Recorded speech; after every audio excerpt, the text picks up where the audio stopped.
Ayan! Bongga! Tuwang-tuwang bulalas ni Avi habang pinagmamasdan ng sarili sa salamin. Hindi na ako mukhang sosyal. Hindi na rin ako pansinin. Sa wakas, magkakaroon na rin ako ng normal na buhay. Malawak ang ngiting hinaplos-haplos niya ang kanyang kulot na wig na ang haba ay hanggang balikat. Avi, lumabas ka na dyan! Tinatawag ka na ni Daddy. Sigaw ng kanyang kuya na siyang kumakatok sa labas ng kanyang kwarto. Avi, bilisan mo! Sandali kuya, ito na! Muling napangiti si Avi sa salamin bago niya binuksan ang pinto. Hindi pa umaalis si na Mami? Kaagad niyang tanong paglabas niya. Subalit, hindi siya nakatanggap ng anumang sagot dito. Hoy, anong problema? Bakit para ka nakakita ng multo? Singhal niya rito dahil sa gulat nitong reaksyon. Sino ka? Kunot ang noong tanong ng kanyang kuya. Seriously kuya? Tinatanong mo kung sino ako? Ako to, si Mavis. Nanlaki ang mga mata ni Avi at unti-unting lumitaw ang isang malapad na ngiti sa kanyang mga labi. Teka, hindi mo ako nakilala? Ano bang pakuluto, Avi? Ano yan? Bakit ganyan? Ang pangit ng itsura mo. Puna ng kuya niya na puno ng pangaalipusta. Grabe ka naman sa akin, kuya. Kapatid mo pa rin ako, no? Bulyaw niya rito. Ano ba kasi ang itsura mo? Nilapitan siya ng kanyang kuya at hinawakan ng wig niya. Wig? Kulot pa talaga? Hindi na napigilan ng kanyang nakatatandang kapatid ng tumawa dahil sa itsura ng dalaga. Pati ang kilay mo. Tas may suot ka pa talagang salamin? Panunuya pa nito habang humahagalpak ng tawa. Mavis! Marco! Bakit ang tagal niyang bumaba? Naghihintay na ang daddy niyo para sabay-sabay na tayo mag-almusal. Biglang dating ng kanilang mommy. Ba't tawa ka ng tawa riyan, Marco? Inaasar mo na naman siguro tong kapatid mo, no? Suway naman ito sa panganay na anak. Tama ka, mommy. Tinutukso na naman ako ni kuya. Nakabusangot na sumbong ni Avi sa kanyang ina nang lumingon siya rito. Ngunit hindi niya inaasahan ang magiging reaksyon nito. Mavis? Ikaw ba yan? Anong nangyari sa'yo? Gulat na tanong ng mami niya. Si mami? Kaya ako tawa ng tawa dahil sa itsura niya. Tingnan mo naman no, sino hindi matatawa? Hindi po ba? Gatong ni Marco. Anak! Ano na naman ba itong naisip mo, ha? Mami, wig lang naman po itong buhok ko. Peke lang din itong makapal kong kilay, saka hindi ba nasabi ko na sa inyo noong nakaraan na nag-apply ako bilang cashier sa isang grocery store? Ngayon na ako magsisimula. Diyos ko naman, Mavis. Hindi ko naman akalain na seryoso pala yun. Anong pumasok sa isip mo para mag-apply at gawin yan sa sarili mo? Anak, marami tayong pera. Hindi mo kailangan magtrabaho. Saad pa ng kanyang ina. Pero mami, gusto ko to. Gusto ko maranasan ng ganong buhay. Katulad ng iba. Yung pinaghihirapan nila yung pera nila at yung kinakain nila. Sis, pwede ka naman magtrabaho nang hindi binabago ang itsura mo. Baka mamaya pagtawanan ka lang nila o kutsain eh. Sita pa ni Marco na natatawa pa rin. Naniningkit ang mga mata ng dalaga. Pwede ba kuya, wag kang basag trip? Pagtataray niya rito. Saka mami, gusto ko lang din talagang maranasan na magkaroon ng mga totoong kaibigan. Na ganito yung itsura ko. Alam mo naman, na sa mundong kinalakihan ko, karamihan sa mga nakakasalamuha ko ay hindi totoo ang pinapakita. Alam mo yan, mami. Ni hindi ko nga alam kung sino ba sa kanila yung tinuturing akong kaibigan eh. Pati na rin sa love life. Ang daming nanliligaw sa akin. Pero ano nangyari? Bigla ko na lang malalaman na yung yaman at ganda ko lang yung gusto nila. Hindi naman yun ang gusto ko, mami. Kaya ito lang ang naisip kong paraan. Para maranasan yung tunay na kasiyahan. Mahaba niyang sambit sa kanyang ina. Hay, ano pa nga bang magagawa ko? Kung yan ang desisyon at gusto ng unika iha ko, wala akong karapatan para kumontra. Nakasuporta ako sa iyo, anak. Ngumiti ang kanyang ina dahilan upang mapangiti rin si Abby at niyakap niya ito. Buti ka pa, Mami. Kesa yung isa riyan, imbes na suportahan at bigyan ako ng motivation bilang kapatid niya, kinukutsa pa ako. Pasaring niya sa kapatid. O siya, tama na yan. Kumain na tayo. Kanina pa naghihintay ang daddy niyo. Pag-awat ng mami nila. Huy sis, nag-aalala lang naman ako sa'yo. Pahabol pang sagot ni Marco habang sabay-sabay silang nagtungo sa pagkainan upang mag-almusal. Bakit ngayon lang kayo bumaba? Tanong ng daddy nilang naghihintay at umiinom ng kape. Ito kasing mga anak natin na abutan ko nagbabangayan. Umupo na sila sa upuan nang mapatingin si Mr. Torres kay Abby. Abby? Takang tanong nito. Hindi naman umimik si Marco at Mrs. Torres upang hayaan si Abby na magpaliwanag. Daddy, ngayon na po kasi ako magsisimula magtrabaho bilang cashier sa grocery. Hindi naman po kasi ako pwedeng pumasok na ilalantad ko ang tunay ko itsura. Alam niyo naman po na matagal ko na pong gustong maranasan ng mamuhay ng simple at normal tulad ng iba. Gusto ko lang po talaga ng bagong karanasan. Sana okay lang po yun sa inyo, Daddy. Ilang segundo na natahimik si Mr. Torres bago ito napangiti. Kung saan ka masaya anak, dun din ako. Kung ayan na nagpapasaya sa'yo, sige lang. Nakasuporta kami sa'yo anak. Talaga Daddy? Thank you so much po. Wala nang mapagsidla ng tuwa ang puso ni Abby dahil sa suportang natanggap niya sa mga magulang. Matapos nilang kumain, ay inihatid siya ng kuya niya sa kanyang pagtatrabahuhan. Anong oras ng out mo? Susunduin kita. Tanong ni Marco pagkahinto ng sasakyan. Hindi na kuya, magko-commute na lang ako. Ano? Magko-commute? Hindi pwede sis, susunduin kita. Masyadong delikado para sa'yo. Kuya naman, hindi na ako bata para ihatid sundo no? Isa pa, mawawalan ng saysay ang pagpapanggap ko kung may makakakita sa'yo. Ano naman ang problema ron? Kapatid kita. Normal yun, dahil kuya mo ko. Giit pa ni Marco. Kuya, hindi mo ba naiintindihan? Nagpapanggap akong isang mahirap at pangit.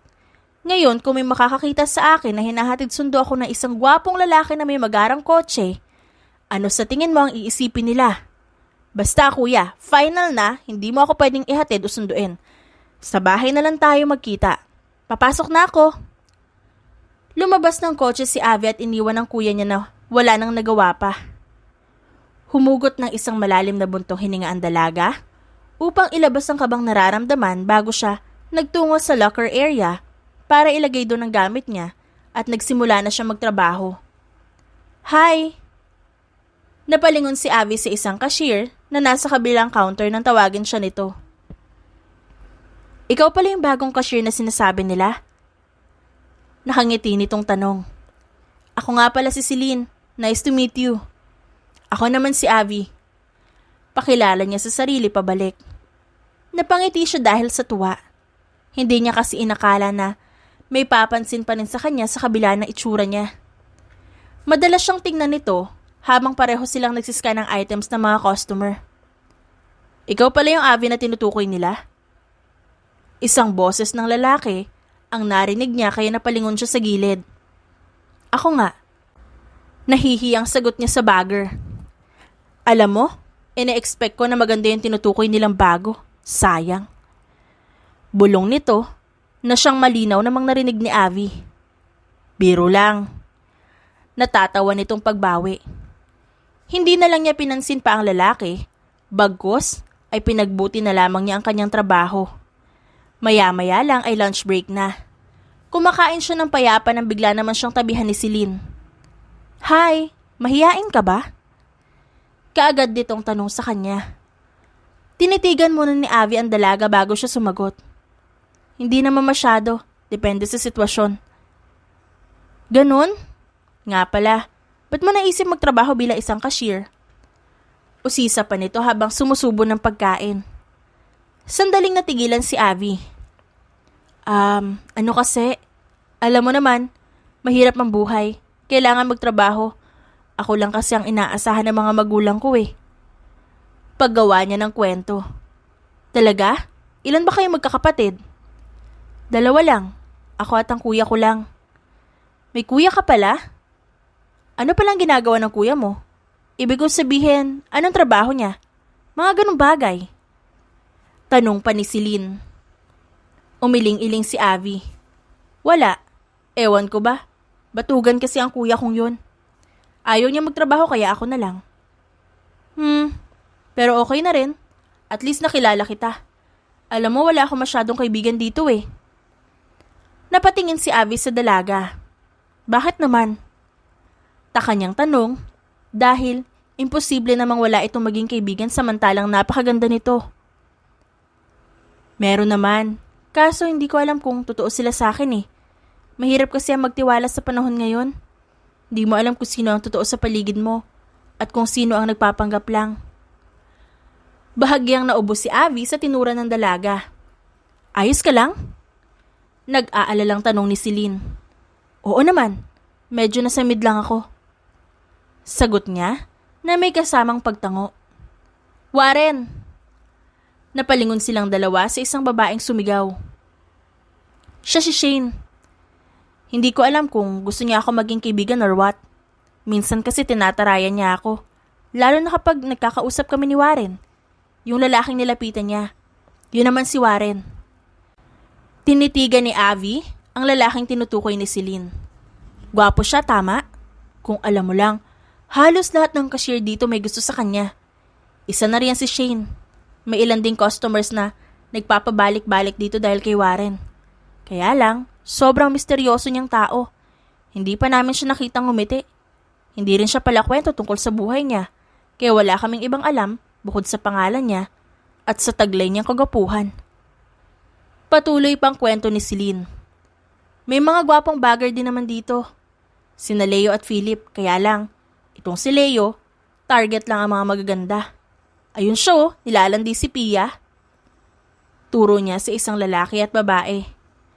Nang matanaw ni Abby kung sino ito, doon niya napagtanto na ito yung bagger na kumausap sa kanya kanina. Si Philip naman, okay naman siya.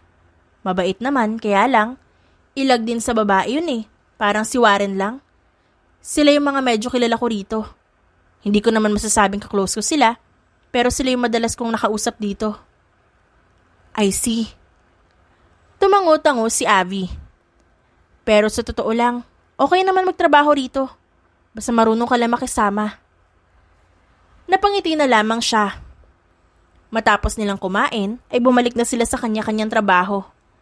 Habang nagsiscan si Abby ng mga items, hindi niya maiwasan na mapatingin kay Warren habang ipinapasok nito sa isang box ang mga items ng customer. Magkalapit lang naman sila.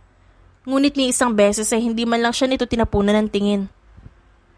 Miss, pwedeng pakibilisan? Nagmamadali kasi ako eh. Pwede? Pagtataray ng isang babaeng customer sa kanya. Sige po. Tanging nasagot na lang niya at binilisan ng kilos. Matapos ang ilang oras, ay tapos na rin ang kanyang shift. Ilang beses din siyang kinulit ng kanyang kuya sa tawag at text upang sunduin siya. Subalit tinatanggihan niya lamang ito. Ay, nakakapagod din palang maging cashier. Gusto ko nang magpahinga. Ungot niya habang naghihintay ng sasakyan. Hi, Abby! Bigla na lamang sumulpot sa tabi niya si Celine. Uuwi ka na ba? Sabay na tayo. Yaya pa nito. Oo eh.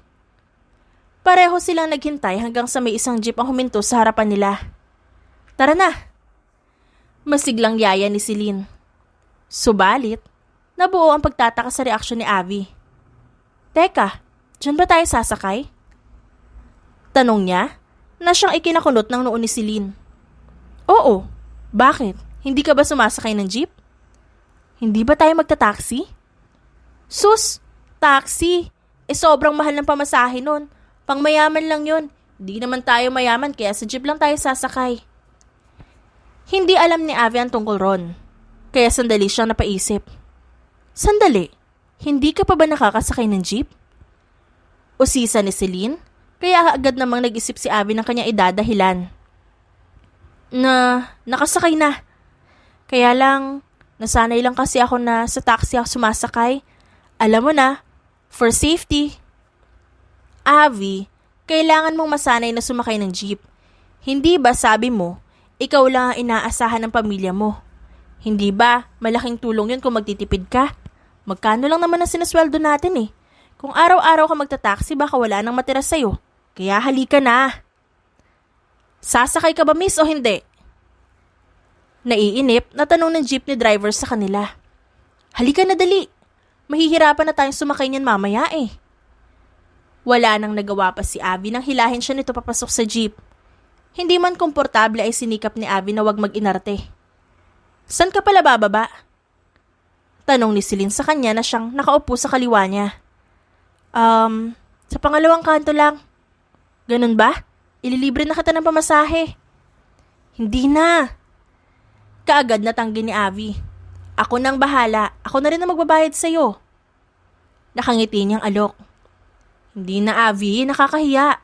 Celine, okay lang yon. Maliit na bagay. Ikaw ang bahala. Libre na yan eh. Hindi ko matatanggihan yan. Biro pa ng dalaga.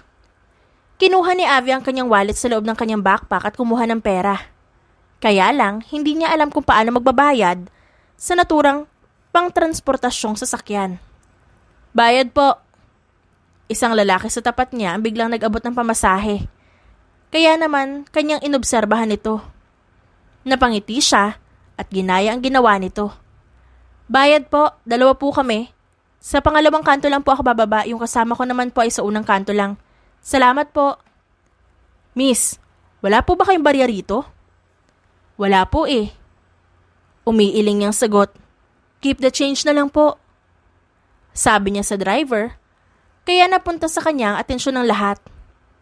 Magkano bang binayad mo? Usisa ni Celine. 1,000. Ha? 1,000? Tapos sinabi mong keep the change? Hoy, Abby, malaki na rin yun ah. Hindi ka lang basta-basta makakadampot ng ganong halaga. Ni piso nga mahirap hanapin. Tapos i-keep the change mo lang? Bawiin mo yon. Pero nasabi ko na, hindi ko naman pwedeng bawiin yun. Hay, hindi ka mayaman para gawin yan no? Ako nang kukuha. Manong, pabalik na lang po pala. May sukli naman kami dito. Napayoko si Abby sa isinigaw ng kasama. Pero sabi ng kaibigan niyo, miss, keep the change na raw. Anang driver. Ay aba Manong, wag naman po kayo manamantala ng pasahero niyo. Sadyang mahiyain lang po tong kaibigan ko. Saka malaking halaga rin po yan, no? Alam mo bang siya lang inaasahan ng pamilya niya? Kaya sige na Manong, ibalik niyo na yung sukli. Dali na. Napailing-iling ang driver na tila ba dismayado. Sa bagay, pera na naging bato pa. Laking tuwa ni Celine ang ibalik sa kanila ang sukli at ibinigay yun ni Abby. Ito na, ikaw ang dapat na mag-keep nito. Hindi na lang nagsalita pa si Abby hanggang sa nauna nang bumaba si Celine bago siya. O sis, nakauwi ka rin. Kumusta trabaho? Salubong sa kanya ni Marco pagpasok niya sa bahay nila. Hay nako kuya, kung bibisitin mo lang ako, ipostpone mo muna. Pagod ako. Gusto ko magpahinga. Aniya at nagtuloy-tuloy sa kanyang kwarto. Agad siya humilatas sa kama. Hay, sa wakas nakapagpahinga na rin. Nakakapagod. Hindi niya namalaya na siya na ay nakatulog. Abby gising. Hindi ka pa nagdi-dinner. Gumising ka na anak. Dahan-dahan na iminulat ni Abby ang kanyang mga mata. Mommy? Bumangon siya sa pagkakahiga. Mukhang pagod na pagod ka. Kamusta ang first day sa trabaho? Tanong pa ng mami niya. Okay naman po, mami. Medyo nakakapagod lang. Kinusot-kusot niya ang mata nang biglang matawa ang kanyang ina. Bakit ka tumatawa, mami? Inosente niyang tanong. Anak, mabuti na lang at ako ang gumising sa'yo at hindi ang kuya mo. Panigurado kasing tutuksoin ka na naman nun. Well, sanay naman po ako kay kuya. Tumayo siya sa kama upang tingnan ang itsura sa salamin, maski siya mismo ay muntikan ng matawa sa sariling itsura. Paano ba naman kasi? Halos matanggal na ang wig niya, habang ang isang kilay niya ay wala na rin sa ayos. O siya, ayusin mo muna ang sarili mo at bumaba ka na, okay?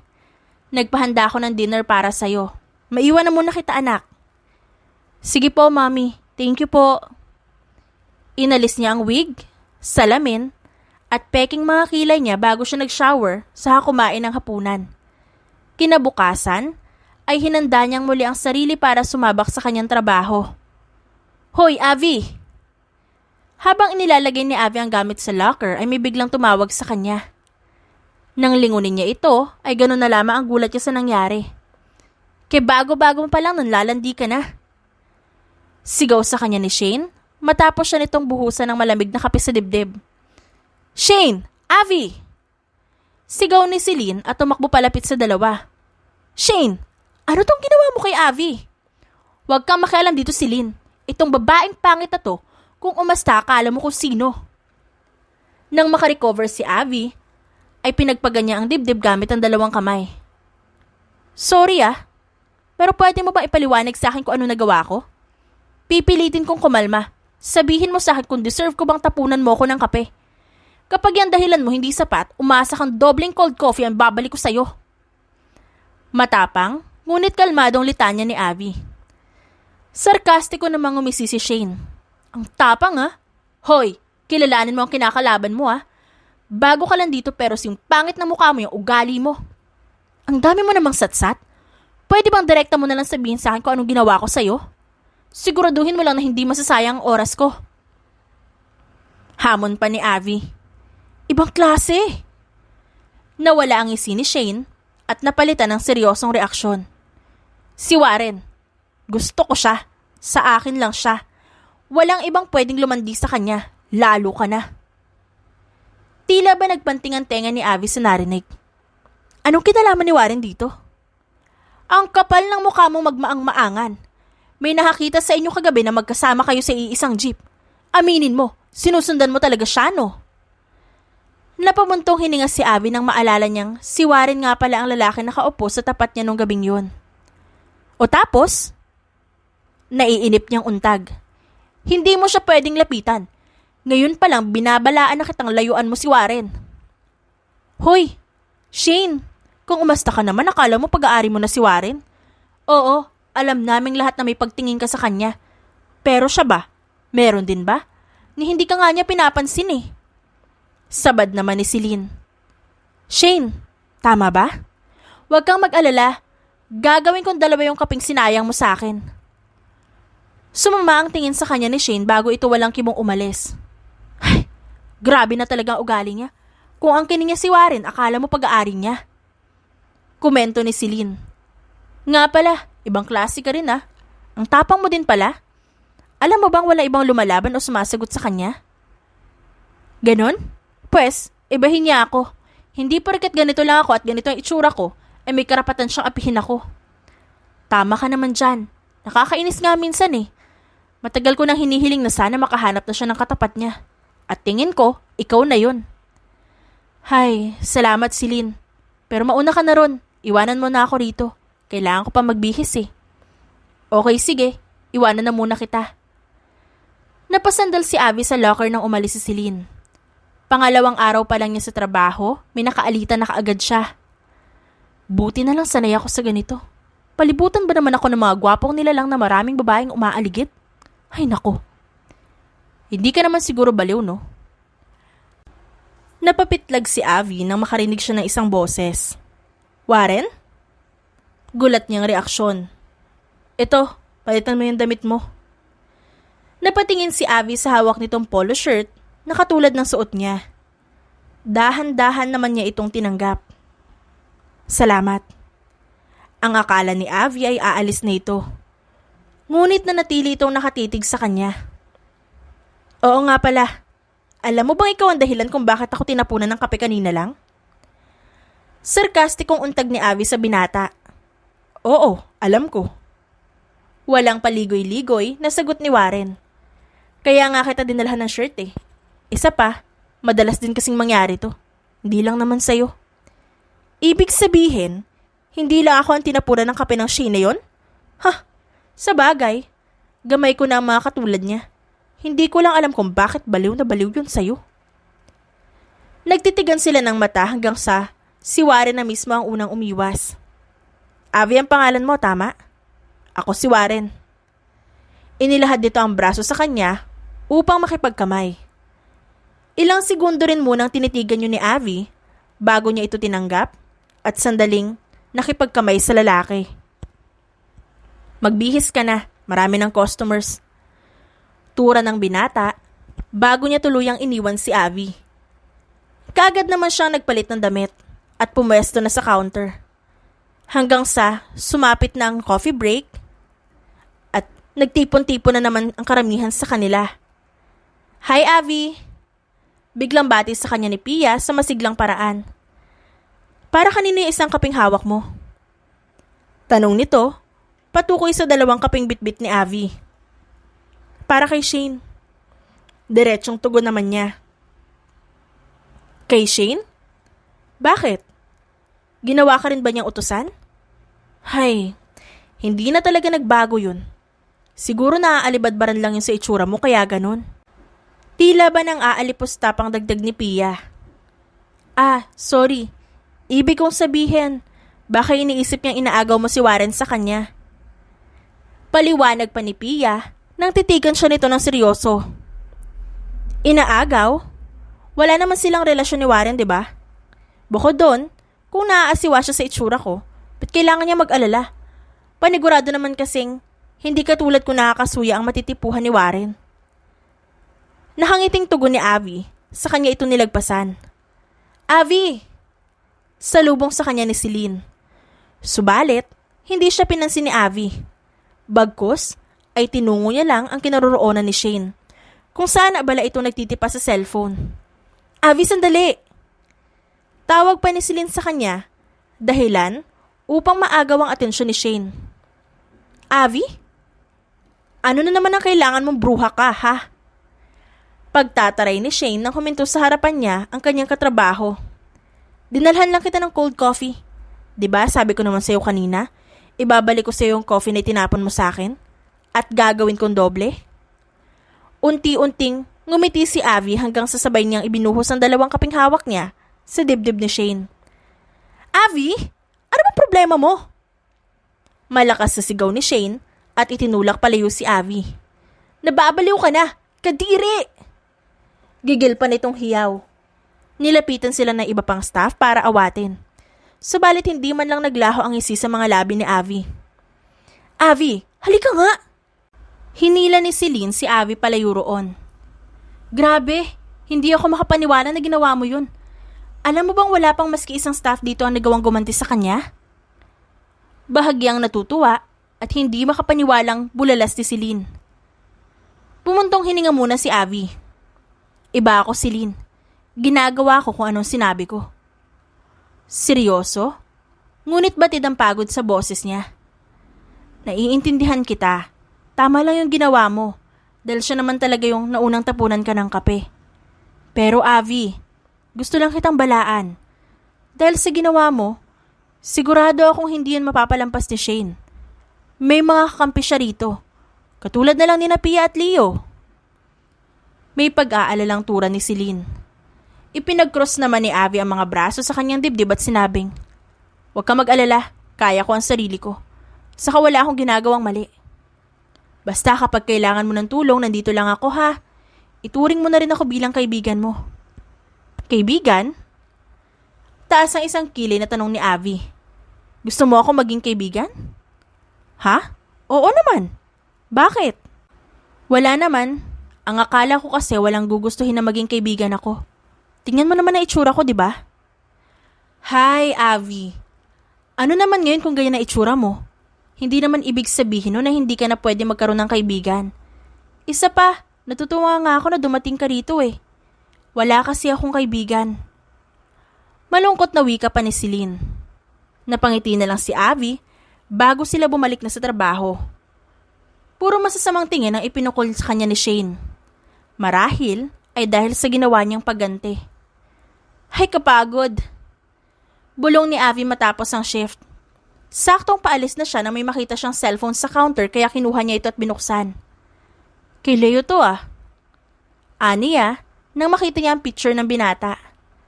Kaagad naman siyang lumabas upang habulin ito. Leo! Tawag niya rito nang makita niya na nakasandal ito sa poste. Sa'yo itong phone na iwan mo. Pagabot niya sa telepono. Ilang segundo na tinitigan siya ng binata bago niya ito marahas na kinuha. Pwede ba wag na wag mong hahawakan ang gamit ko? Ganyan ang itsura mo? Paano kung may sakit ka pala? Eh di nahawaan mo pa ako. Nagpanting ang tenga ni Abby sa mga narinig. Balak na sana niyang sumagot ng sakto namang tumunog ang cellphone sa bulsa niya. Binasa niya ang text at bumakas ang pagpapanik sa kanya muka bago siya nagmamadaling umalis. Kuya! Tawag niya kay Marco na siyang nakasandal sa kotse nito. Ano na naman bang pumasok sa isip mo at sinundo mo ako? Inis niyang tanong nang lapitan niya ito. Sis, kapatid kita. Normal lang sa akin na mag-alala. Kaya nagkusa na ako sunduin ka. Hindi ka pa natutuwa? Katwiran naman ni Marco. Kuya naman eh. Paano kung may makakita sa'yo? Saka hindi ba sinabi ko sa'yo na hindi mo na ako kailangan sunduin? Kaya ko ang sarili ko. Kaya ko mag-commute. Giit pa ni Abby. Sis, wala ka na magagawa. Nandito na ako sa harapan mo. Isa pa, malayo naman itong pinagparkingan ko sa grocery store na pinagtatrabahuhan mo. Walang makakakita sa akin, kaya halika na. Pumasok ka na sa loob ng kotse at umuwi na tayo. Nauna nang pumasok sa driver seat si Marco, bago pumasok si Abby sa passenger seat. Subalit, lingid sa kanyang kaalaman, sinundan siya ni Leo at nagtatakang pinagmamasdan sila. Sino yung lalaking kasama niya? Boyfriend niya? Imposible namang may papatol sa kanyang mayaman at gwapo. Natatawang usal ni Leo. Pero sandali. Sandali naman siyang natigilan at nag-isip. Parang pamilyar sa akin ang lalaking yun. Saan ko ba siya nakita? Tanong niya sa kanyang sarili. Ilang sandali pa ay unti-unting namilog ang mga mata niya dahil sa napagtanto. Imposible. Bulong pa niya. Ligtas namang nakauwi si na Abby at dumiretso agad sa kanyang kwarto. Hindi niya na nagawang nakipag-usap pa sa kapatid dulot ng pagkainis niya rito. Nagising siya kinabukasan at kumain ng mag-isa, saka nag-commute na papasok sa trabaho. Nakakapagod pala magtrabaho, pero nakaka-enjoy rin pala, kahit ganun. Usal niya habang inilalagay sa locker ang kanyang bag. Nasa naman kaya si Celine? Hindi pa siya papasok? Takang tanong niya nang maski anino ng dalaga ay hindi niya nasilayan. Ano pala ang real name mo? Bahagyang napaigtad si Abby dahil sa biglang tanong ni Warren na kasalukuyang inilalagay sa isang box ang mga item. Bakit mo pala gustong malaman? Ikaw ba? Ano ba ang real name mo? Ako ang nagtatanong, pero tanong din ang sagot mo sa akin. Saad ni Warren at hindi sigurado si Abby kung tunay ba ang nakita niya na ito'y simpleng ngumiti. Abby! Napalingon naman siya sa lalaking biglang tumawag at lumapit sa kanya. Si Leo ito. Wala si Celine. Gusto mo bang sumabay sa akin mag-lunch mamaya? Yaya nito, dahilan upang rumihistro sa mukha ni Abby ang pagtataka. Ano naman ang nakain ng isang to? At niyayaya niya ako mag-lunch? Parang kagabi lang ininsulto niya ako Sa isip-isip ni Abby. Tinapunan niya ng tingin si Warren na siyang nagtataka rin. Bakit mo ako biglang niyaya? Sa pagkakaalam ko kasi, mga babaeng magaganda lang nilalapitan mo. Prangkang sabi ni Abby sa binata. Oo nga naman, Leo. Anong sumagis sa isip mo para yayain ito si Abby mag-lunch? Biglang sabat ni Pia na bahagyang lumapit sa kanila at tinarayan pa siya nito. Mabuti na lang at wala pang masyadong customer. Pia, huwag ka makialam, okay? Ikaw nga itong gusto kong ligawan pero lagi mo akong binabasted. Anong gusto mo gawin ko? Wow! So sinasabi mong kasalanan ko kung bakit bumaba ang standard mo sa isang babae? At itong si Abby pa talaga ang punteriya mo? Wala kang alam sa nararamdaman ko, Pia. May nakita lang akong kakaiba kay Abby. Oo, aaminin ko nilait ko siya. Pero mas importante pa rin ang ugali. Napangisi si Leo. Pwede ba, Leo? Wala sa vocabulary mo na mas importante ang ugali kaysa sa itsura. Gusto mo lang na magagandang babae kahit pa masama ang ugali. Sabad naman ni Philip na bigla na lang din sumulpot. Saka tigilan niyo tong si Avi. Pahabol nitong sabi bago umalis. Mga pakialamero talaga. Dismayadong bulong ni Leo kasabay ang pagbuntong hininga. So paano Avi, payag ka na ba? Baling niyang muli sa dalaga. Ngunit imbes na sagutin ay tinalikuran lang siya nito at inasikaso ang mga bagong customer na nakapila. Lunch break na. Mag-isang kumakain si Avi sa mesa. Nang bigla siyang lapitan ni Leo at tabihan. Hi Avi. Malawak ang ngiting bati pa nito. Napabuntong hininga si Avi. Sinyales na hindi niya nagustuhan ang presensya ng binata sa tabi niya. Kung tungkol pa rin sa pang-iinsulto ko sa'yo, humihingi ako ng sorry. Hindi ko naman intensyon yun. Pasensya ka na. Paghingi ng paumanhin ni Leo. Ano ba ang dahilan at bigla kaya yatang bumait sa akin? Napagtanto ko kasi na wala ka namang masamang ginagawa. Mabait ka at maganda. Napaiwas ng tingin si Abby sa binata dahil sa kakaibang titig dito sa kanya. Maganda? Ako? Malabo na ba ang mga mata mo? Huwag mo na akong bulahin, Leo. Hindi ko alam kung ba't nilalapitan mo ako ngayon samantalang alam kong diring-diri ka sa akin. Avi, pinaliwanag ko na nga. Diba? Sorry, okay? Ano bang pwede kong gawin para tanggapin mo ako bilang kaibigan mo? Muling bumuntong hininga si Avi na tila ba nauubos na ang pasensya. Pasensya ka na rin. Pero wala kasi akong oras para makipagkaibigan. Gusto ko lang magtrabaho para matustusan ko ang pangangailangan ng pamilya ko. Matapos ang ilang oras ay pauwi na si Avi. Ngunit dahil wala siyang kasabay dahil sa pagliban ni Celine, gusto niya sanang sumakay ng taxi. Ngunit dahil sa pag-iingat ay naglakad siya patungo sa sakayan malayo sa pinagtatrabahuhan niya. Bakit ba pakiramdam ko ay may sumusunod sa akin? Masyado lang ba talaga ako nababahala?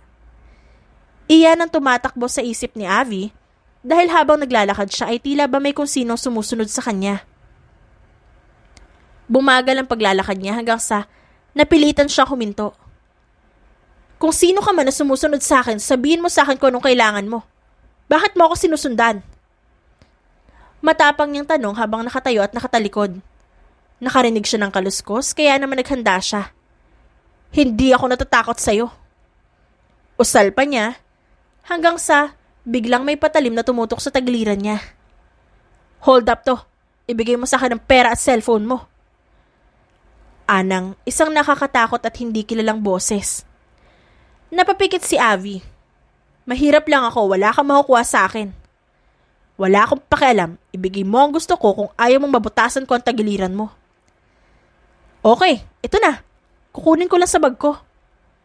Pagsuko ni Avi at dahan-dahang gumalaw para buksan ang bag niya.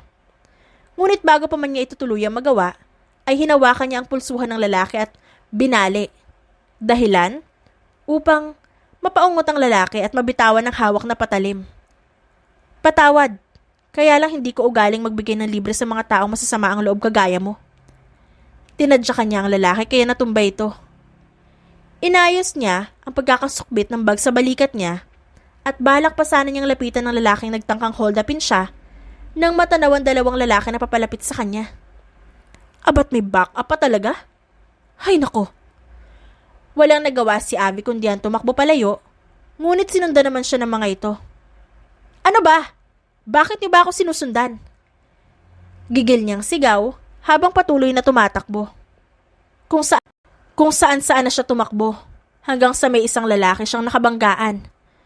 Muntik na siyang matumba, mabuti na lang at nasalo siya sa bewang ng lalaking pamilyar sa kanya.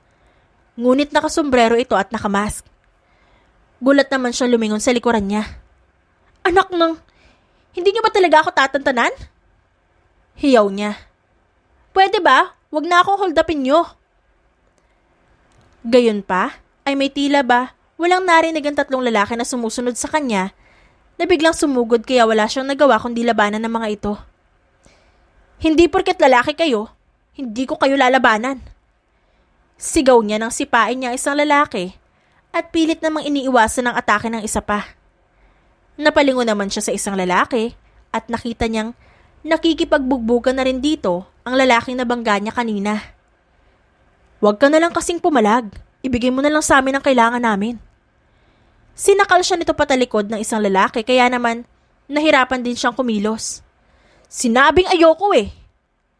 Buong pwersa niyang tinanggal sa leeg niya ang braso ng lalaki at malakas na sinipa ang pribadong parte nito kaya humandusay ito sa simento. Sunod naman siyang inatake ng isa pang lalaki, ngunit bago pa man ito makalapit sa kanya, ay nabugbog na ito ng lalaking tumulong sa kanya. Tara na, umalis na tayo dito. Baling sa kanya ng binata at hinila siya palayo sa lugar na yon. Hindi naman niya alam ang magiging reaksyon, kaya napatingin siya sa kamay nilang magkahawak. Salamat sa tulong mo. Usal niya sa binata nang huminto na sila at binitawan ang kamay nito. Sino yung mga yon? Tanong ng binata. Mga hold-upper. Sa dami ng pwedeng hold-upin, ako pa talaga. Hindi ba nila naisip na wala rin sila mapapala sa akin? Hindi naman pumipili ang mga kriminal kung sino ang gusto nilang biktimahin. Sa bagay. Nilingon niya ang binata at namilog ang kanyang mga mata nang magtanggal ito ng mask. Warren? Hindi makapaniwala niyang bulalas. Oo, ako nga. Ang akala ko nakilala mo na ako kanina pa. Paano kita makikilala nakasombrero at mask ka? Siya nga pala, pauwi ka na ba? Halata naman, di ba? Dinedman na lang ni Warren ang pagtataray ng dalaga at sabay silang naglakad at naghintay ng taxi. May isang taxi ang huminto at pinagbuksan pa ni Warren ang pinto ang dalaga. Salamat. Tanging naging tugon ni Avi. Magkatabi sila sa backseat habang tahimik sa biyahe. Hanggang sa napagtanto ni Avi na malapit na siya sa lugar nila kaya naman agad siyang pumara. Manong dito na lang po. Huminto naman ng taxi at akmang kukuha na siya ng pera sa kanyang wallet. Ako na. Bumaba ka na at ako nang bahala. Hindi nakaimik si Avi at lumabas na ng taxi. Hinihintay pa niya muna itong umalis bago siya maglakad patungo sa bahay nila. Anak, kumain ka na ba? Bungad na tanong ng kanyang mami. Umiling-iling naman si Avi. Mamaya na po, mami. Gusto ko po muna kasing ipahinga ang katawan ko eh. Ganun ba? Opo, mami. Dagdag mo pa po na biktima pa ako ng mga hold-upper. Pinagod pa nila ako. Mahinang sabi niya na medyo hindi na narinig ng kanyang ina dahil papaalis na ito ng kanyang silid. Humarap naman ito agad nang nasa pinto na. O sige, magpahinga ka na muna. Kapag nagutom ka, magpahanda ka na lang sa mga katulong, okay? Okay po. Thank you, Mommy. Lumipas ang ilang araw na patuloy siyang kinukulit ni Leo. Mabuti na lamang at nandiyan ang kaibigan niyang si Celine para ilayo sa chickboy nitong katrabaho. Hay, hindi ko talaga alam kung seryoso ba itong si Leo sa'yo o pinagtitripan ka lang eh. Naiiling-iling na komento ni Celine habang nasa locker silang dalawa ni Avi. Hayaan mo siya. Hindi din naman ako magpapautos sa kanya. Mas gugustuhin ko pa si Warren para sa'yo. O hindi naman kaya si Philip. Bakit mo naman naisip yan? Nakakunot ang noong tanong ni Avi. Isipin mo kasi, mabait sila pagdating sa'yo. Hindi ka nilalayuan. Nararamdaman kong gusto ka nila maging kaibigan. Kaya gano'n na lang siguro ang galit sa'yo ni Shane. Dahil nai-insecure siya sa'yo.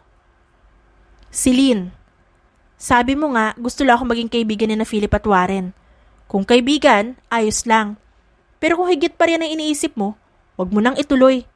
Kasi napaka-imposible niyan. Anong imposible? Walang imposible pagdating sa pag-ibig, no? Agiit pa ni Celine. Imposible nga yung iniisip mo, Celine. Sa tingin mo ba magkakagusto sila sa katulad ko? Sa isang mahirap at pangit na kagaya ko? Sabihin mo nga sa akin. Hindi naman kaagad nakasagot si Celine at tila ba nag-iisip pa. Kita mo na, hindi ka rin nakaimik. Ani Avi, sa kanya tinalikuran ng kaibigan at bumalik na sa counter. Mabilis na lumipas sa mga oras at nagtungo siya sa locker area para kunin ang gamit niya. Huh? Nasaan ang wallet ko? Taka niyang tanong nang silipin niya sa loob ng bag niya. Hinanapan niya iyon sa loob ng locker ngunit hindi niya yun natagpuan. Ito ba ang hinahanap mo? Munti ka nang mapatalon sa gulat si Avi at humarap sa taong nagtanong sa kanya. Si Celine yun na hawak ang kanyang wallet. Oo, yan nga. Salamat. Ang akala ko'y nawala. Magiliw niyang kinuha ang wallet mula sa kaibigan. Oh, ayos ka lang ba? Usisa niya rito dahil sa pagiging tahimik nito. Avi, may tinatago ka ba sa akin? Lumakas ang kabog ng dibdib ni Avi sa tanong na yun ni Celine. Tiningnan mo ba ang wallet ko? Direkta ring tanong ni Avi dahil yun ang unang pumasok sa isip niya. Ilang segundo bago nakasigot si Celine. Oo, nakita ko ang ID mo. Nakita ko rin ang mga credit card mo. Mavis Torres. Yan ang pangalan mo, tama? Pero bakit iba ang itsura mo sa ID mo? Hindi ko maintindihan. Gulong-gulong sambit ni Celine.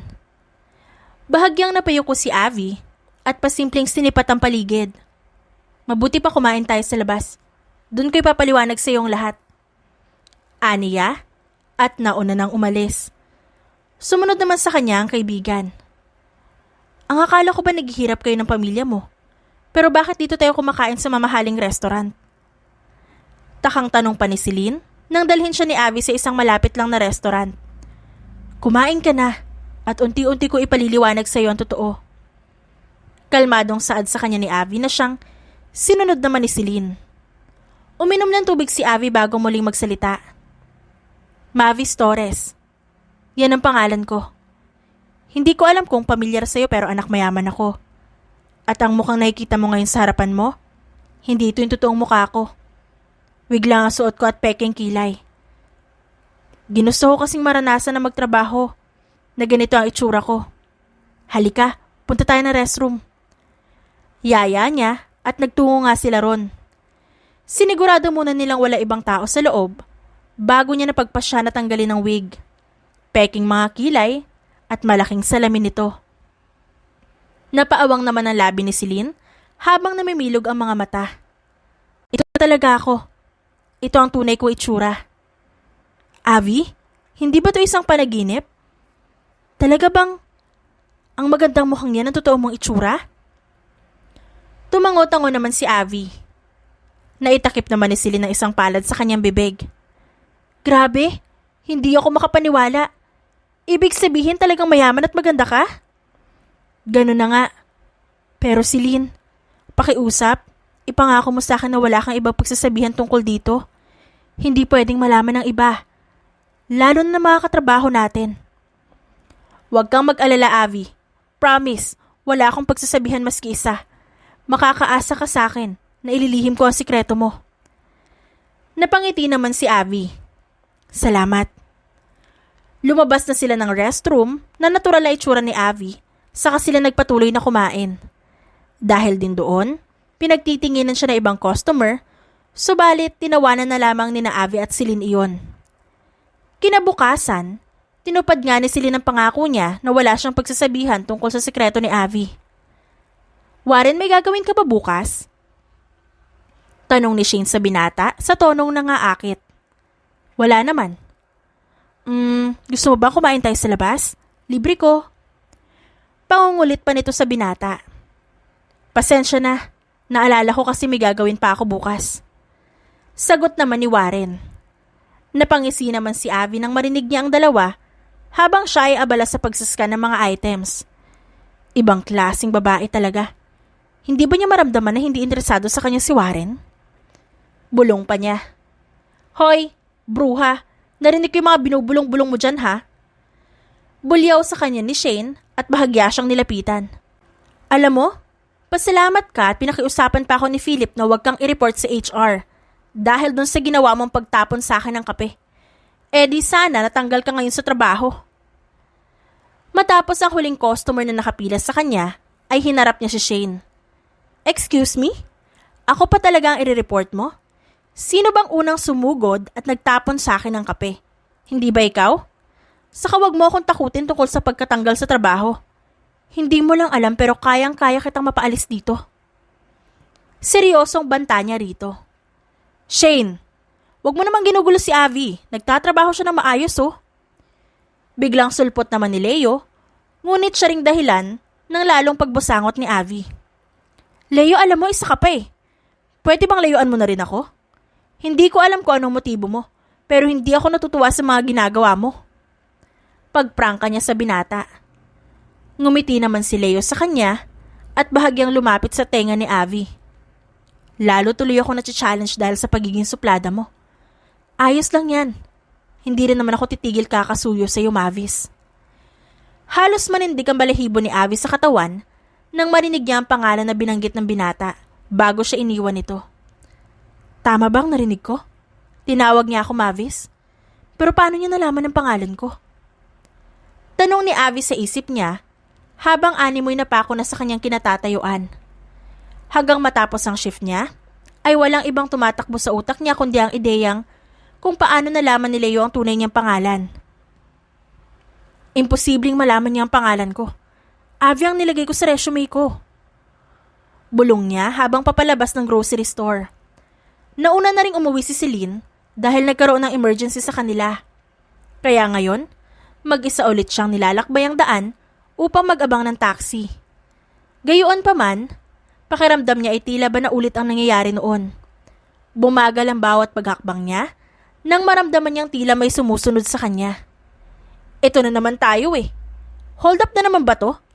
Bakit ba paborito nila akong biktimahin? Kainis! Binilisan niya ang lakad at lumiko sa isang eskinita. Ngunit sa kasamaang palad, iyon ay maling galaw niya.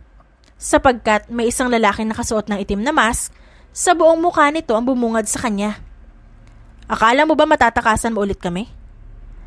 Anito sa nakakatakot na boses. Ulit? Kung ganon, kayo rin yung mga tao ng hold up sa akin nun? Malas naman. Gusto ko na magpahinga oh. Ilang hakbang paatras ang ginawa niya, bago niya sinugod ng tadyak ang lalaking nasa harapan niya. Kaya lang naiwasan ito ng lalaki. Kainis! Dismayadong atungal ni Avi. Sunod-sunod ang ginawa niyang pag-atake sa lalaki na minsan ay natatamaan niya rin naman. Ganoon din ang pag-iingat niya na umilag sa atake nito. Nasaan ba ang bokong yun? Bulong ng lalaki na siyang narinig ni Avi. May backup ka ulit? Kawawa ka naman. Nag-iisang babae lang ako, pero kailangan mo pa ng backup? Nakakatawa ka naman. Panunuya ni Avi sa kanya, kaya lalo itong nagalit at sumugod sa kanya. Kung ibinibigay mo na lang sa akin ang wallet at cellphone mo, parehas sana tayo hindi napapagod ngayon. Huwag ka nang madaming satsat. Sinipa ni Avi sa tiyan ng lalaki kaya napaatras ito. Nasaan ba ang dalawang mokong na yon? Puisit! Sigaw pa ng lalaki. Huwag mo na silang hintayin. Pinatulog ko na sila. Isang boses ang narinig ni Avi. At kahit hindi niya ito lingunin, alam niya kung sino ito. Dahan-dahan na sumilay ang isang ngiti sa mga labi ni Avi sa hindi niya maipaliwanag na dahilan. Ikaw na naman? Malas naman! Bulyaw ng lalaki sa kapatakbong umalis habang hawak-hawak ang tiyan na sinipa ni Avi. Ang duwag naman nun. Iiling-iling na tura ng dalaga. Kung hindi ko pa nakaharap yung dalawa kanina, malamang pagtutulungan ka nila. Sabi ni Warren. Tama ka. Mabuti na lang at naunahan mo sila. Humarap si Avi sa kanya. Salamat ulit sa pangalawang pagkakataon. Wala yun, babae ka pa rin. Halika na, umuwi na tayo. Naunang naglakad si Warren. Katulad noong una, sabay ulit sila sa taxi at bumabalang ulit si Avi sa lugar na hindi masyadong malapit sa bahay niya mismo. Mabilis na lumipas sa mga oras at sasabak na naman siya sa trabaho. Kasalukuyan siyang nasa locker area nang matigilan siya. Ha? Ano to? Takang tanong niya nang makita sa loob ng locker niya ang isang maliit na note. Para sa akin? Kanino naman to galing? Binuksan niya ang maliit na note at kaagad nanlaki ang mga mata niya. Alam ko ang tunay mong pagkatao. Ngayon, kung ayaw mo ipagkalat ko to sa iba ang tunay na ikaw, ibigay mo ang gusto ko. Pabulong na basa niya sa nakasulat. Hindi niya malaman kung ano ba ang dapat niyang maramdaman sa mga oras na yon. Kahit nasa gitna ng trabaho, ay palingon-lingon siya sa mga katrabaho niya. Alam kong isa sa kanila nagbigay ng sulat na yun sa akin. Pero sino? Imposible namang si Celine. Ngunit, paano may nakakaalam na ibang tungkol sa pagkatao ko? Mahinang bulong ni Avi sa sarili. Hanggang sa oras na ng pananghalian, ay hindi makausap ng matino si Avi ng kaibigan niyang si Celine dahil sa bumabagabag sa kanyang isipan. Avi? Tila ba nabalik sa sarili niya si Avi nang may tumawag sa pangalan niya. Iyon ay si Philip. Ayos ka lang ba? Pansin ko kanina ka patulala. May problema ka ba? Kaagad namang umiling-iling si Avi. May iniisip lang ako. Siya nga pala. Day off natin bukas. Niyaya ko sila na magkasiyahan sa bahay ko. Gusto mo bang sumama? Yaya ni Philip. Avi, sumama ka na. Inakbayan naman siya ni Celine. Masaya yun. Sa kabihiran din kasi may pagkakataon na magkaroon tayo ng time para sa isa't isa. Saka, huwag kang mag-alala. Sasama naman ako kaya ako nang bahala sa'yo. Pangungumbinsi pa ni Celine. Dahil sa gumugulo sa isipan ni Avi, nawalan siya ng pagpipilian kaya naman tumango na lamang siya bilang pagpayag. Maya-maya pa ay bumalik si Avi sa locker area at doon ay namutawing muli ang kaba sa kanyang dibdib nang may note ulit siyang nakita. 500,000? Kapalit ng pagtikom ng bibig ko? Bukas ng 7:00 ng gabi sa ikatlong eskinita malapit sa grocery store. Doon tayo magkikita at kasama ang perang hinihingi ko sa'yo. Iyan ang nakasulat sa note. Napabuntong hininga si Avi sa nabasa. Nang blackmail ba naman? Ibang klase rin itong taong to, kung sino man siya. Araw ng kanilang day off, nagkita sina Celine at Avi sa isang restaurant upang sabay silang pumunta sa tirahan ni Philip. Nang makarating sila roon, ay nandoon na rin ang iba pa nilang mga katrabaho. Buti naman at nakarating kayo. Natutuwang salubong sa kanila ni Philip. Iginala ni Avi ang paningin sa paligid ng isang maliit na bahay. Maraming mga alak sa isang mesa at may mga pagkain din. Ang kanyang mga katrabaho naman ay nagsisimula na ring uminom. Sumama siya pero hindi naman siya nakikihalubilo. Bulong niya nang masipat niya si Warren na nakaupo sa sulok ng sofa habang abala sa pagpipindot ng screen ng kanyang cellphone.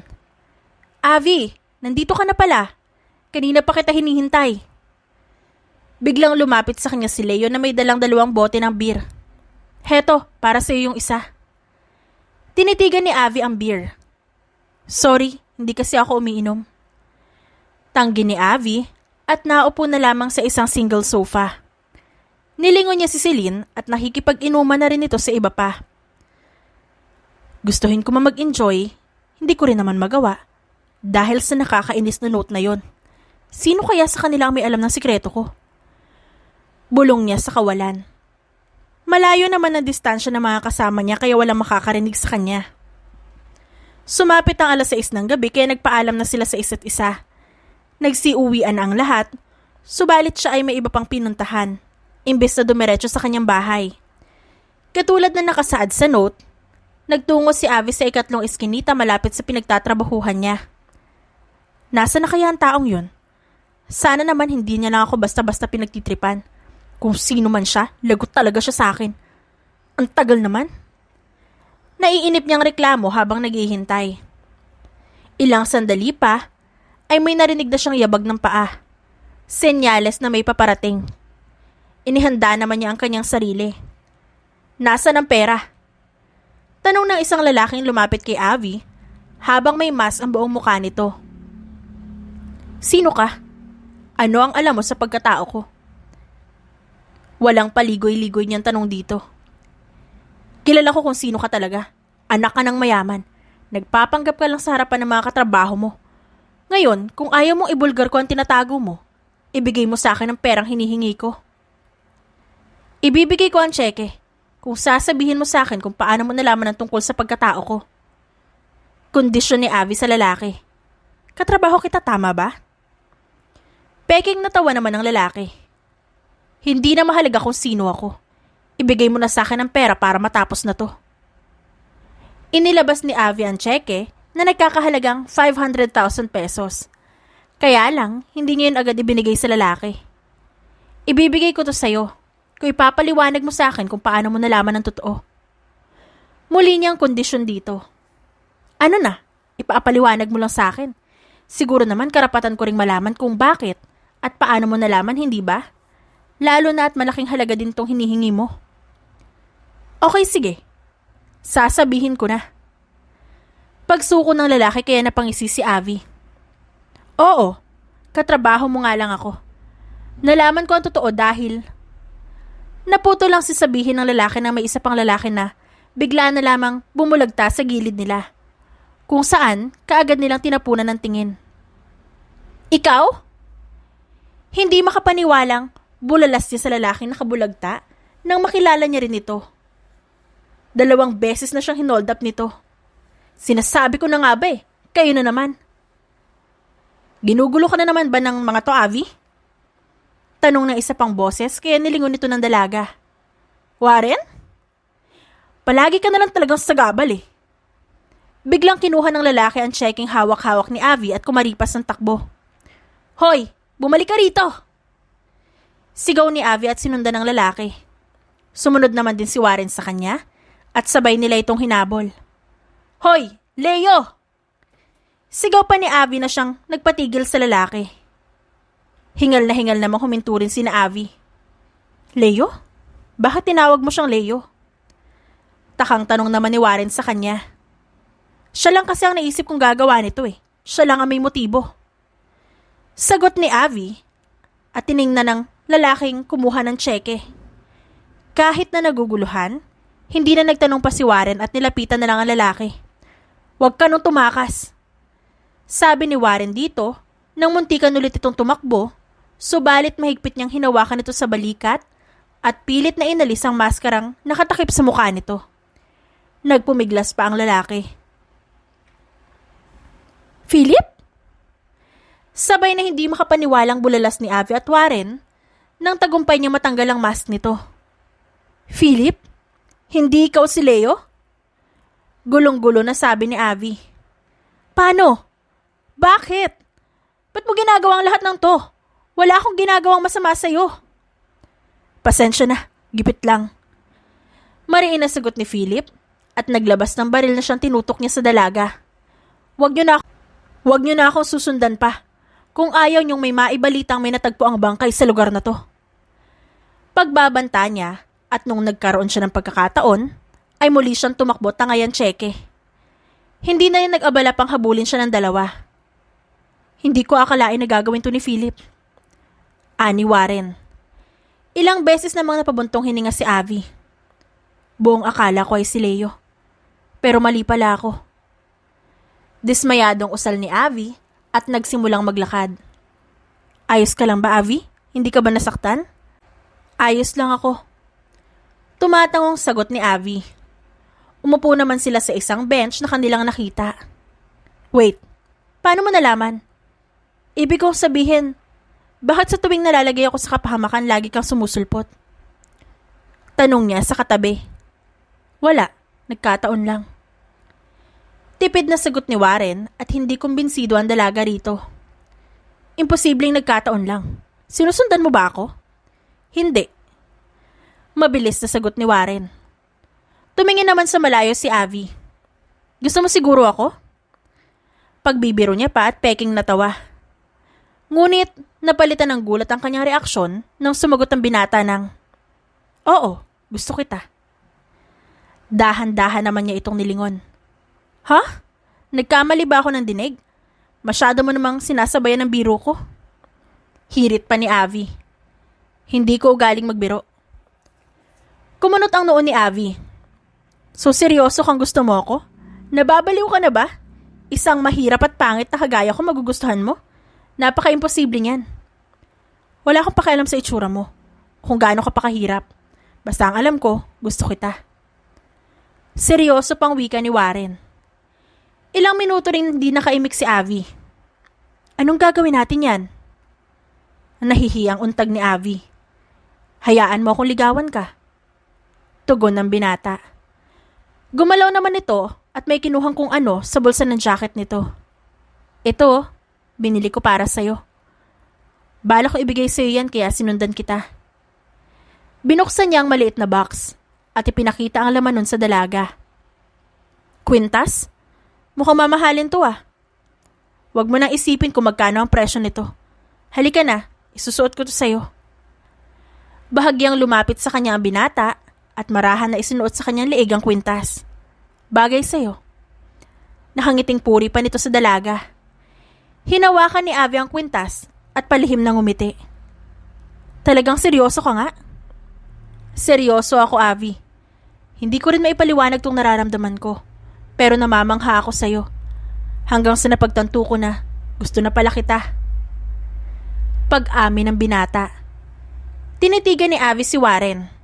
Sa hindi malamang dahilan, ay kusang kumilos sa mga labi niya upang halikan ng binata sa pisngi. Nagulat si Warren sa ginawa ng dalaga. Subalit naging rason iyon upang unti-unting sumilay ang isang ngiti sa kanyang labi.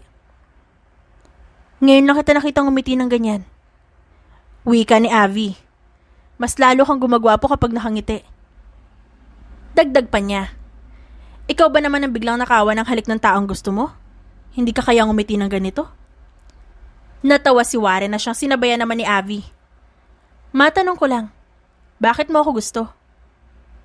Hindi ko rin alam. Tugon ni Warren. Basta, kusa ko na lang naramdaman to. At kahit pilitin mo pa akong sabihin sa iyo ang rason kung bakit kita gusto, wala akong maisasagot sa iyo. Dahil puso ko mismo ang nagdesisyon nito. Tila ba nakontento na si Abby sa sagot ng binata, kaya hindi na niya ito kinulit pa. Umuwi si Abby na may malawak ang ngiti sa mga labi. Maski ang pamilya niya ay hindi napansin nang siya ay dumiretso na sa kanyang silid. Gusto niya pala ako. Gusto niya ako kahit ganito ang itsura ko. True love na ba to? Kinikilig ang tinig na sambit niya habang nakatihaya sa kama. Kakaiba pala ang pakiramdam kapag may nagkagusto sa'yo. Sa kung sino ka talaga. Ilang araw ang lumipas at ipinakita nga sa kanya ng binata na seryoso ito sa nararamdaman niya para sa kanya. May ilan din na nakakapansin sa inaasta ng dalawa. Ngunit hinahayaan na lamang nila yon. Si Philip naman ay ilang araw na rin hindi pumapasok sa trabaho. Day off ni Abby, kaya naman niyaya niyang samahan siya ng kanyang kuya sa pagsha-shopping. Natuwa naman siya nang kaagad itong pumayag. Marami ka pa bang bibilhin, sis? Kumain muna tayo. Nagugutom na ako eh. Naku kuya, mabuti pa nga at kumain muna tayo. Pareho lang tayo nagugutom, no? Sang-ayon niya sa kapatid at nagtungo sila sa restaurant sa loob ng mall. Enjoy na enjoy siyang kumakain ng sa isang iglap, ay nahagip ng mga mata niya na siyang bahagyang nagpatulala sa kanya. Sis, okay ka lang ba? Para ka naman nakita ng multo riyan. Natatawang pansin sa kanya ni Marco. Kuya, pwede na ba tayong umuwi? Biglang yaya ni Abby. Ha? Bakit naman? Kuya, nandito kasi sila. Yung mga katrabaho ko. Lumingon naman si Marco kung saan nakatingin si Abby. Doon ay nakita nila sa dulong mesa sina Leo, Shane at Pia. Katrabaho mo sila? Pag-confirm pa ni Marco sa kapatid. Marahan namang tumango si Abby. Oo kuya. Sige, halika na, umalis na tayo dito. Maingat silang umalis ng restaurant at lumabas ng mall. Subalit sa kasamaang palad, ay muling nagpaalam si Abby sa kanyang kuya na may babalikan siya sa loob. May naiwan ka ba?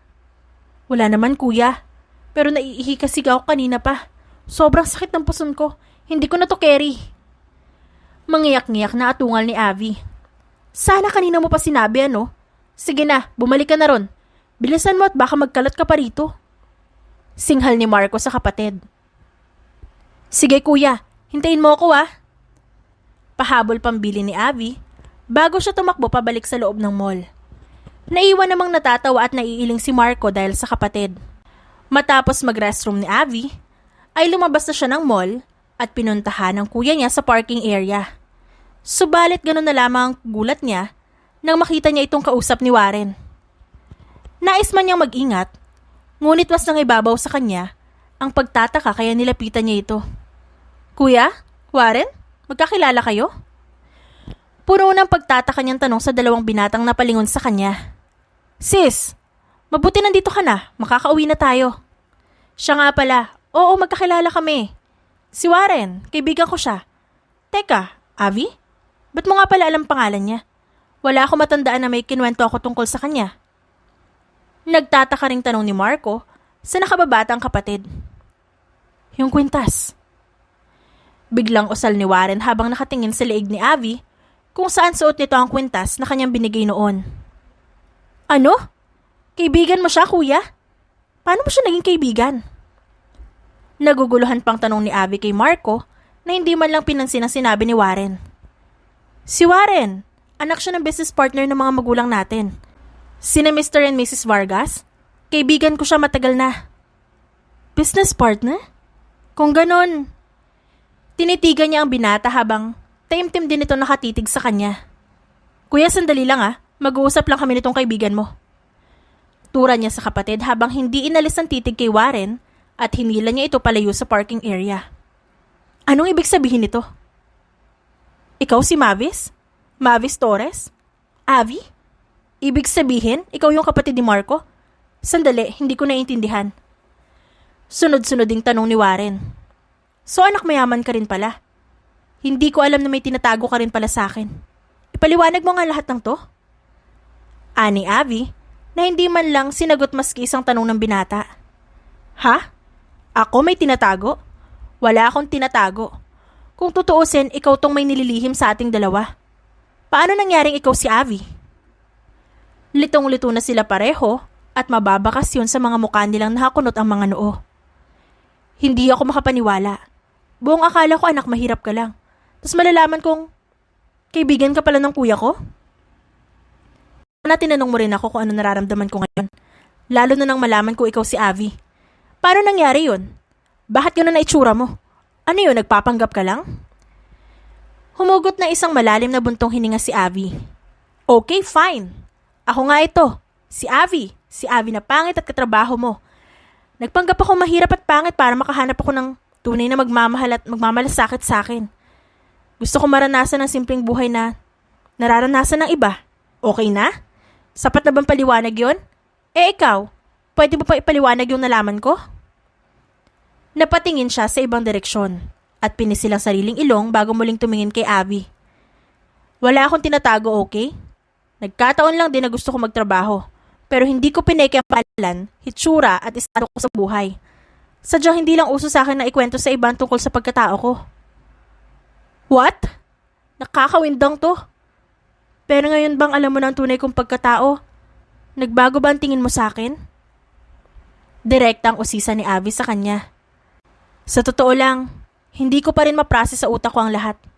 Pwede bang bigyan mo muna ako ng ilang minuto para isipin ang lahat ng to? Whatever. Bahagya namang natawa si Warren.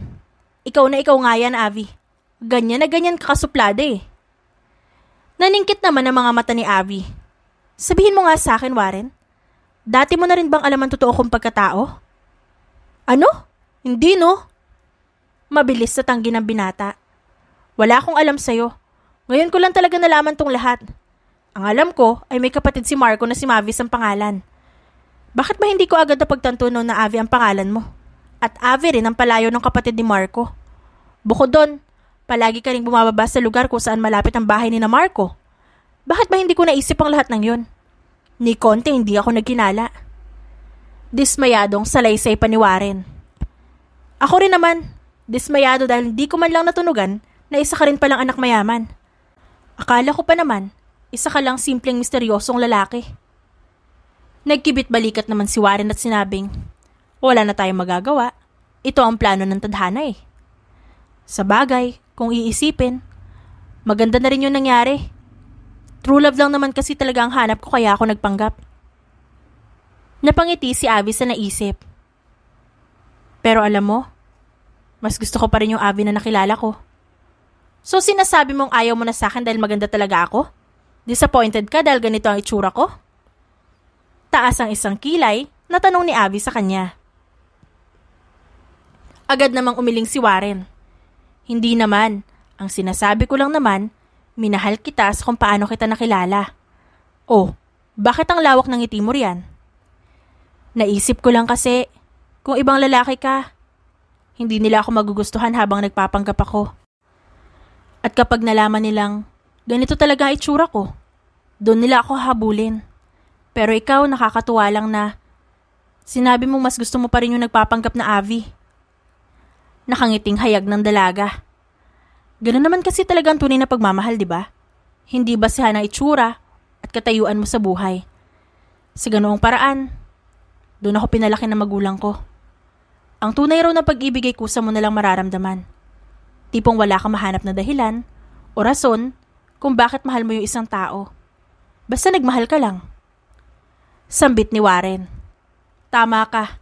Hindi ko akalain na makakahanap ako ng isang boyfriend na may malawak na pananaw sa buhay. Kadalasan kasi yung mga nakilala ko, lahat sila mayabang. Magaganda lang ang gusto. Manhid. Yaman lang ang mahalaga. Para bang hindi sila naniniwala sa tunay na pagmamahal. Teka, Avi, tama ba yung narinig ko? Boyfriend? Hindi makapaniwalang reaksyon ni Warren. Oo, boyfriend na kita. Total, alam naman natin ang pagkatao ng isa't isa kaya sinasagot na kita. Dire-diretsyong saad ni Avi. Talaga? Hindi ka nagbibiro lang? Girlfriend na kita, Avi? Oo nga. Boyfriend na kita, di ba? Hindi naman ito prank at mas lalong hindi ako nagbibiro. Dahil sa tuwang naramdaman ni Warren, ay niyakap niya ang dalaga.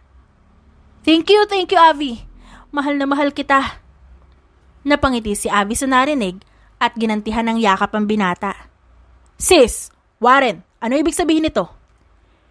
Kaagad na naghiwalay sa isa't isa ang dalawa nang biglang dumating si Marco. Kuya! Gulat pang reaksyon ni Avi. Tama ba yung narinig ko? Boyfriend mo na si Warren? Baling ni Marco sa kapatid. Napayuko naman si Avi at tumango. Kaya naman pala magkakilala kayo. Kasi nagliligawan na pala kayo na hindi ko man lang nalalaman? Ipinikit ni Avi ang mga mata dahil sa paghahanda ng paninermo ng kuya niya. Wala akong alam sa istorya ng dalawa. Pero ito lang sasabihin ko sa Warren. Ingatan mo ang kapatid ko. Nag-iisang kapatid na babae ko yan. Kapag yan sinaktan mo, wala akong pakialam kahit na matagal na tayo magkaibigan. Banta ni Marco kay Warren. Nag-angat naman ang tingin si Avi sa kanyang kuya at bigla itong niyakap. Kuya, mahal na mahal mo talaga ako. Parang batang hagulhol ni Avi. Warren? Kaagad na napakalas ng yakap si Avi sa kanyang kuya nang may marinig silang boses at nakita niya ang tatlong katrabaho niyang iniiwasan kanina. Shane? Nanlalaking matang bulalas ni Avi. Nagtataka namang tumingin sa kanya si Shane. Kilala mo ko? Napalunok naman si Avi nang kanyang mapagtanto na hindi pala siya nakadisguise ngayon. Warren, tama ba yung narinig namin kanina? Girlfriend mo itong magandang babaeng to? Baling ni Shane kay Warren habang nakaturo kay Avi. Oo, girlfriend niya nga ako. Pinasadahan naman siya ng tingin ni Shane mula ulo hanggang paa. Sabi ko na nga ba, at magagandang babae rin ang tipo mo eh. Imposible kasi magkatotoo yung kumakalat na chismis na nililigawan mo raw yung bruhang Avi na yon. Shane! Sita ni Leo sa kanya. O bakit? Tama naman ang sinasabi ko ah. Bruha naman talagang babaeng yon, ang pangit niya. Shane, tumigil ka na. Mariin na muling sita ni Leo sa kanya. Bakit ba? May mali ba sa mga sinabi ko ha? Alam mo Leo, isa ka rin eh. Sabihin mo nga, ginayuma ka rin ba ng babaeng yun para mabaliw ka rin sa kanya? Shane! Nasapo ni Leo ang sariling noo dahil sa kadaldalan ng dalaga. Nandito si Avi. Nandito siya, Shane. Hindi na niya napigilang sabihin. Automatic na magtaka si Shane. Ha? Nandito siya? Nasaan siya? Nasa harap mo na. Mahinang sagot ni Leo habang ang mga mata ay nakatuon sa ibang direksyon. Tumingin naman si Shane sa harapan niya at kumunot ang noo. Nagbibiro ka lang Leo, hindi ba? Imposible namang si Avi to. Maganda tong babaeng nasa harapan ko. Natatawa niyang usal. Hindi siya nagbibiro. Ako nga si Avi, ang bruhang tinutukoy mo. Pag-amin ni Avi na siyang nagpaawang sa bibig ni Shane at Pia. Hindi ko alam kung paano nalaman ni Leo na nagpapanggap lang ako. Pero totoo ang sinasabi niya. Ako nga si Avi. Siguro naman maniniwala ka na ngayon dahil ako na mismo ang nagbuko sa sarili ko. Sunod-sunod na napalunok si Shane habang ilang beses napakurap-kurap ang kanyang mga talukap. Imposible. Magkaboses nga kayo. Pero paanong? Shane, nagpanggap lang ako mahirap. At pangit, okay? Disguise ang tawag doon. Ngayon na alam niyo na ang totoo, wala na ako may tatago pa. Halika na kuya, umuwi na tayo. Warren, kita na lang tayo bukas. Matapos ang araw ng revelasyon, ay hindi makapaniwala ang lahat. Ngunit lahat naman na nangyari ay naproseso nila sa kanilang isipan. Isang araw ay sabay na nagtungo si Warren at Abby sa kanilang pinagtatrabahuhan. Hindi para pumasok, kundi para magpaalam. Masaya ako na nahanap mo na ang true love mo. Pero talaga ba magre-resign kayong dalawa? Maluhaluhang tanong ni Celine kay Abby. Oo, Celine. Nag-decide kaming dalawa na mag-travel at gawin yung mga bagay na ginagawa ng magnobyo at nobya. May tipid ng ngiting sagot ni Abby. Mamimiss ko kayo, lalo ka na, Abby. Hindi na napigilan pa ni Celine ang pagpatak ng mga luha niya, kaya napayakap na siya kay Abby. Salamat, Celine. Salamat kasi naramdaman ko naging totoo ka sa akin. Salamat kasi naging kaibigan kita. Hindi mo ako hinama kahit na ganun pa ang itsura ko. Hinagod-hagod ni Abby ang likod ng kanyang kaibigan. Abby, patawarin mo sana ako sa nagawa ko. Si Philip naman ang lumapit sa kanya. Kailangan ko lang kasi talaga ng malaking halaga ng oras na yon kasi kailangan operahan ng lolo ko. Wala akong ibang pagpipilian kaya nung nalaman ko ang totoo, dahil nakita kitang kasama mo si Marco Torres na siyang kuya mo, sinamantala ko yun para i-blackmail ka. Pero hindi ko talaga intensyon na gawin yon. Sana mapatawad mo pa ako. Hingi nito ng paumanhin. Wala na yon. Kalimutan mo na yung nangyari. Bukod doon, naipaliwanag na rin sa akin ni Warren ang totoo. Masaya ako na ligtas ang lolo mo. Nakangiting hayag ni Abby sa kanya. Salamat, Abby. Hindi ako nagkamali nung inisip ko noon na mabuti kang tao. Salamat talaga. Salamat sa inyong dalawa ni Warren. Paano? Aalis na kami. Thank you sa inyo. Sa inyong tatlo naman, Pia, Shane at Leo, wala akong sama ng loob sa inyo. Shane, naiintindihan kong kaya ganun ka sa akin noon ay dahil sobrang gusto mo lang si Warren. Ikaw, Pia, natural lang naman nakampihan mo ang kaibigan mo. Ikaw naman, Leo, hangad ko na sana mahanap mo na rin yung babaeng para sa'yo. Pero sana wag ka namang bumasi lang sa itsura ng babae. Mas maigi pa rin kung magmamahal ka ng natural at mamahalin ka ng buong puso at tapat. Hindi nakapagsalita ang tatlong katrabaho. Bagkus ay lumapit na lamang ito sa kanila upang yakapin sila habang umiiyak na rin. Matapos mag-resign ni Warren at Abby sa grocery store, ay tinuloy nila ang kanilang plano mag-travel sa iba't ibang lugar. Alam mo, sobrang saya ko ngayon. Sambit ni Abby habang nakasandal ang ulo niya sa balikat ng kanyang nobyo. Magkatabi sila ngayon sa isang eroplano patungong Thailand. Bukod sa matutupad na isa sa mga gusto kong gawin kasama ang lalaking mahal ko, nahanap ko pa ang true love ko. Hinaplos naman ni Warren ang kanyang buhok. Masaya rin ako, Abby. Wala kang idea kung gaano ako kasaya ngayong kasama kita. Hindi ko nga in-expect na makakatagpo ako ng pagmamahal sa lugar na yon. Pero aaminin ko, ginusto ko rin talaga magtrabaho sa ganoong lugar para makahanap ng tunay na pagmamahal. At ikaw ang binigay ng tadhana sa akin. Sabi nga nila, mas masarap pagmahal kapag unexpected yung taong dumarating at yung love na nararamdaman mo. Dati, ini-imagine ko lang kung ano ba ang pakiramdam nun. Pero ngayong nararamdaman ko na talaga siya, labis na saya yung hatid nun sa puso ko. Mahal na mahal kita, Abby. At mahal na mahal din kita, Warren. Kusang naglapit ang kanilang mga labi at ipinadama sa isa't isa ang tunay na pagmamahal na siyang matagal na nilang pinapangarap at hinanap. Nakalaunan ay kanilang natagpuan sa bawat isa. Totoo nga na ang true love ay kusa na lang talagang darating sa hindi inaasahang tao, panahon, oras at pagkakataon. Ani Abby sa kanyang isipan.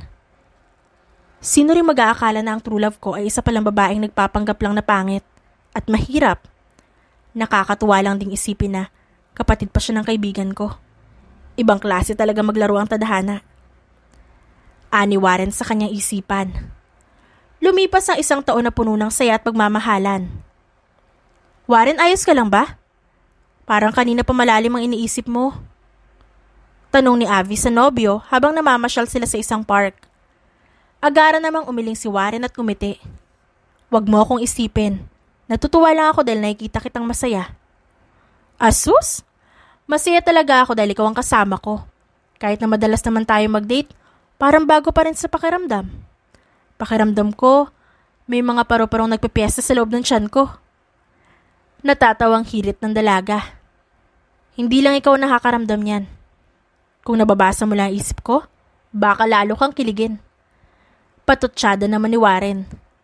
Hindi ko na kailangan pang mabasa ang nasa isip mo. Kasi sapat na yung ginagawa mo at pinaparamdam mo sa akin. Nakangiting wika ng dalaga. Napangiti naman si Warren at niyayang umupo muna sila ng nobya sa isang bench. Nagugutom ka na ba? Gusto mo bang bumili muna ng makakain? Tumangutang naman ang dalaga. Sige ba? Okay, dito ka lang ha. Hintayin mo ako makabalik. Sure. Naglakad palayo ang binata at kinuha ang kanyang cellphone sa bulsa saka nag-dial ng numero. Hello Marco, kumusta? Maayos na ba ang lahat? Oo, sinigurado ko nandito ang lahat ng mga naging kaibigan niyo sa grocery store na pinagtrabahuhan niyo dati. Sagot naman ni Marco sa kabilang linya. Sige, kinakabahan kasi ako. Natawa naman si Marco.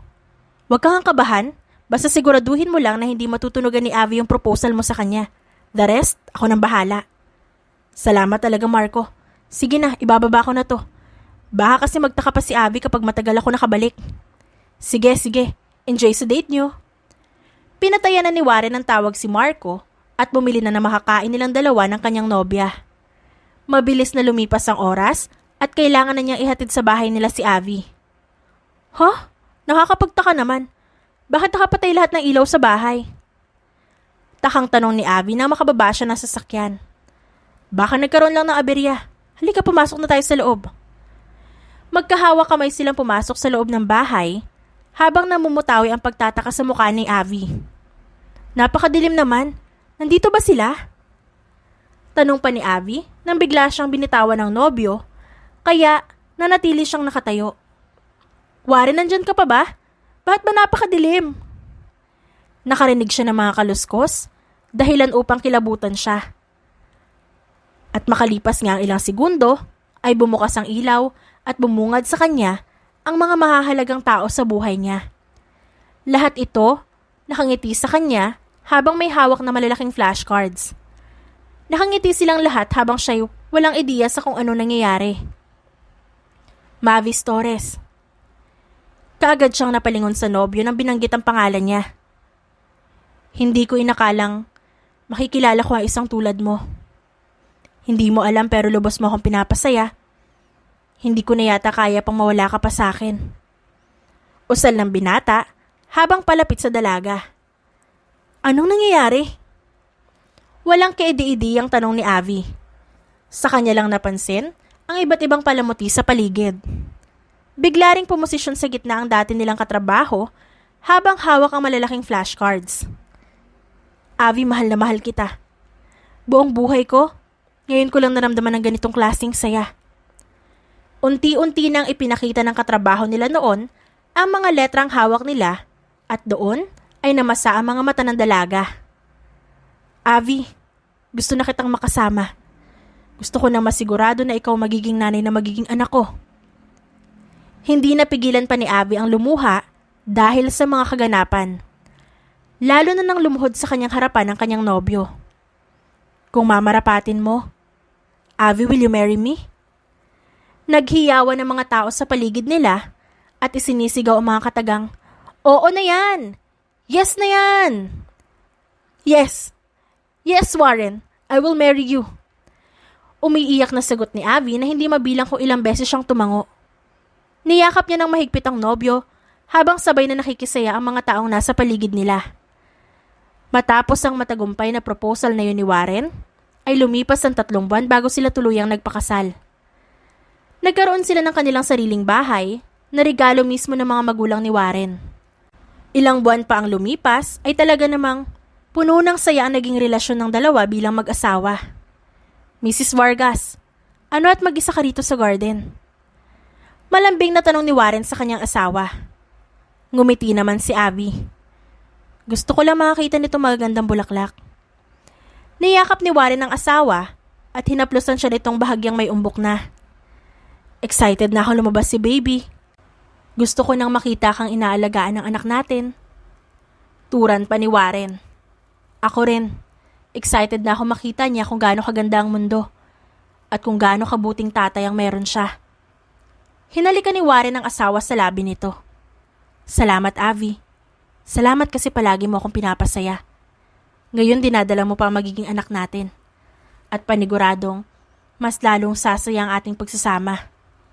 Ang sweet naman ng asawa ko. Ako nga dapat na nagpapasalamat Kasi pinaramdam mo sa akin ang tunay na pagmamahal. Pangako, Avi, hindi kita iiwan at sasaktan. Kayo nang magiging anak natin. Mahal na mahal kita. Muling hinalikan ni Warren ang asawa. Namuhay sila ng payapa at punong-puno ng ligaya. Sa buhay ngayon ni Avi, wala na siyang ibang mahihiling pa. Pakiramdam niya, tila ba napunan ng puwang sa puso niya at sobra-sobra pa yon sa sayang nararanasan niya ngayon. Tunay ngang kay sarap magmahal. Lalo na kung alam mong tunay ka ring minamahal ng iyong sinisinta. The end.